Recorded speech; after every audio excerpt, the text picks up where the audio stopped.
Chapter 23. Location? A hospital outside of Des Moines.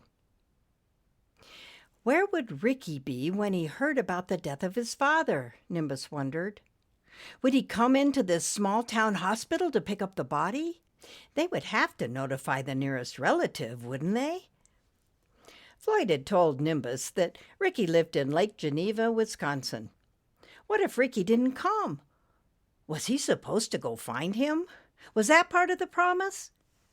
Nimbus was trying not to panic and followed the rescue truck into the nearby town. As the gurney was pushed through the double doors marked emergency, Nimbus wondered how long it would be before Ricky was notified. But what if he doesn't come, Nimbus thought. He would wait. Michael tried to prepare him for anything possible. Acceptance, Nimbus. Go with the flow. Was this part of the flow? It still felt turbulent to him. Nimbus rose to a higher altitude and hovered above the tree out in front of the hospital and slept. He slept long and hard despite all the hospital noises. It was Friday when Nimbus woke up. At first he was confused and looked down for something familiar. He descended until he saw an ambulance and a big bright red sign over some double doors marked emergency. Oh, yeah, I'm at the hospital where they brought Floyd's body. Then he remembered what he had promised Floyd.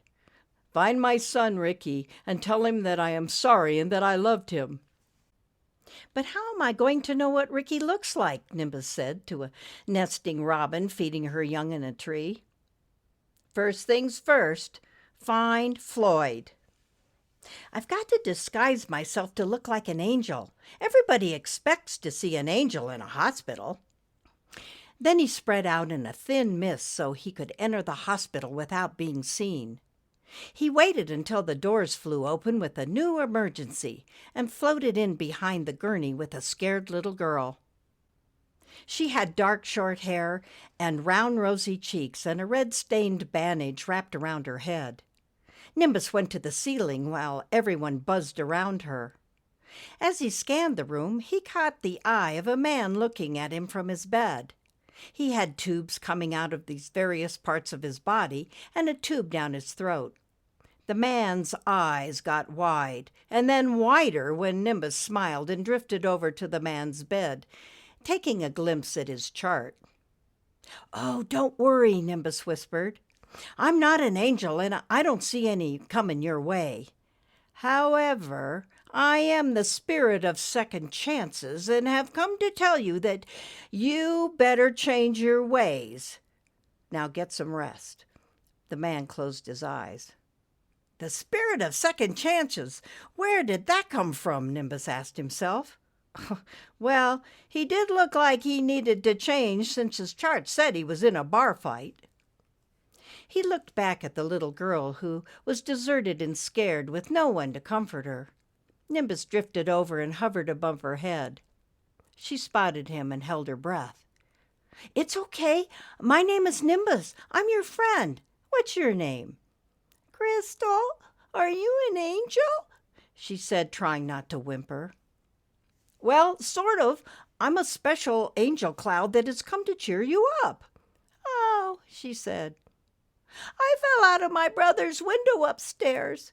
I want my mommy. Just then the team of hospital attendants were coming. Nimbus faded into a mist again as they swarmed back over the little girl and wheeled her away.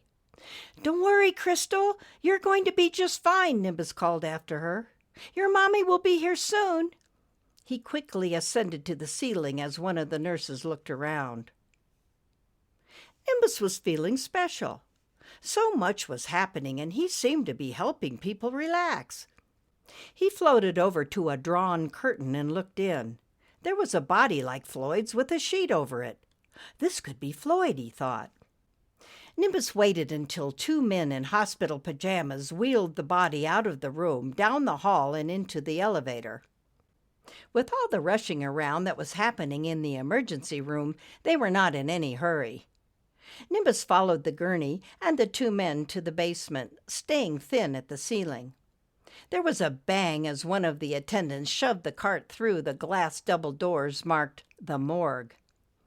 Some small town hospitals still had a morgue in the basement so they could handle the sick, dying, and deceased all in one facility. One of the attendants handed a clipboard to a very tall, thin woman in a white medical coat. Her extra-large black and white designer glasses rested on the end of her nose as she signed the papers in silence. After the two men left, she lifted the sheet, and Nimbus could see that this elderly little woman with blue hair and purple lips wasn't Floyd. She left the room, and Nimbus started to panic. He scanned the room and saw a wall of drawers with names on them. Maybe he was already here. He started at the top and read the names: Abbott, Anthony, Bennington, Bristol, Cicero's, Cummingham? These names are all in alphabetical order. I need to find the H's. D-E-F-G-H. Here it is. Hatfield, Henderson, Howard. Oh, no, there's no Hanson. Nimbus reread the names just in case he missed it. He's not here, he said out loud. Maybe Ricky came and got him yesterday when I was asleep. And I just missed him. Now what am I going to do? Nimbus said frantically. Suddenly the doors flew open and Nimbus heard a gasp. The woman, who was as white as the coat she was wearing, covered her mouth, squealing out a little strange sound. It's okay, Nimbus said. You don't have to be afraid. She whirled around on her heels before Nimbus could explain and ran screaming down the corridor. Nimbus scooted out the doors before they shut and went in the opposite direction. Oh, dear, she probably thinks she saw a ghost. There I go, breaking more eggs. He floated up the stairs and thinned himself out into a long trail, finding his way back outside. He needed air. He was dissipating. Outside, he took a deep breath, attempting to reshape into a fluffy white cloud again.